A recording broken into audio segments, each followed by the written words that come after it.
नमस्कार मित्रांनो, 30 तारखेला पार पडलेल्या सुप्रीम कोर्टातील निर्णयाचा म्हणजे कपिल सिब्बलांनी जो आर्ग्युमेंट 30 तारखेला पक्षातल्या होणाऱ्या आमदारांच्या खरेदी विक्री संबंधात किंवा पक्ष बदलून ते मूळ पक्षावरच दावा करतात ह्याच्यावर सुप्रीम कोर्टामध्ये त्यांनी काही वादविवाद केला.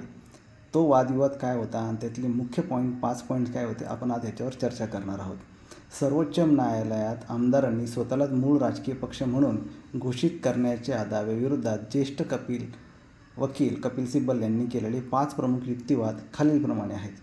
पहिला युक्तिवाद, विधिमंडळ पक्ष आणि मूळ राजकीय पक्ष यात फरक.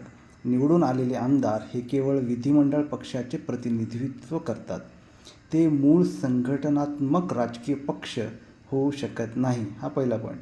दुसरा पॉईंट, केवळ काही आमदारांचा गट म्हणजे संपूर्ण पक्ष नव्हे. फक्त 31 किंवा ठराविक आमदारांचा गट एकत्र येऊन आपणच संपूर्ण मूळ राजकीय पक्ष आहोत असा कायदेशीर दावा करू शकत नाही.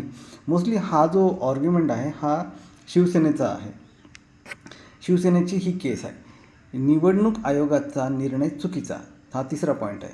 निवडणूक आयोगाने केवळ विधिमंडळातील आमदारांच्या संख्याबळाचा आधार घेऊन पक्षाचे नाव आणि चिन्ह बंडखोर गटाला देणे घटनाविरोधी आहे. हा तिसरा पॉईंट होता.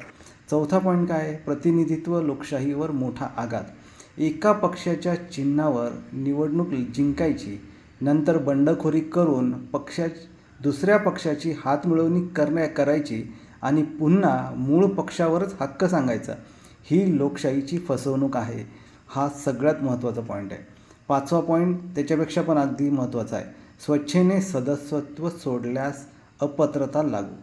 आमदाराचे वर्तन आणि पक्षाच्या अधिकृत प्रतोदाचा म्हणजे व्हीपचा आदेश डावलणे ही त्यांनी स्वेच्छेने पक्षाचे सदस्यत्व सोडल्याचे सिद्ध करते. त्यामुळे थेट अपात्रता ठरतात. आता आपण निवडणूक आयोगाचा पक्ष काय ते आपण बघूया. निवडणूक आयोग काय म्हणत आहे? निवडणूक आयोगाची भूमिकेवर आक्षेप. निवडणूक आयोगाने पक्षाच्या अंतर्गत संघटनात्मक रचनेचा विचार न करता केवळ विधिमंडळातील आमदारांच्या संख्याबळाला म्हणजे लेजिस्लेटिव्ह मेजॉरिटी प्राथमिकता देऊन मूळ पक्ष ठरवणे पूर्णपणे चुकीचे आणि बेकायदेशीर आहे. असं संपूर्ण आर्ग्युमेंट कपिल सिब्बलांनी 30 तारखेला सुप्रीम कोर्टामध्ये दिलेला आहे.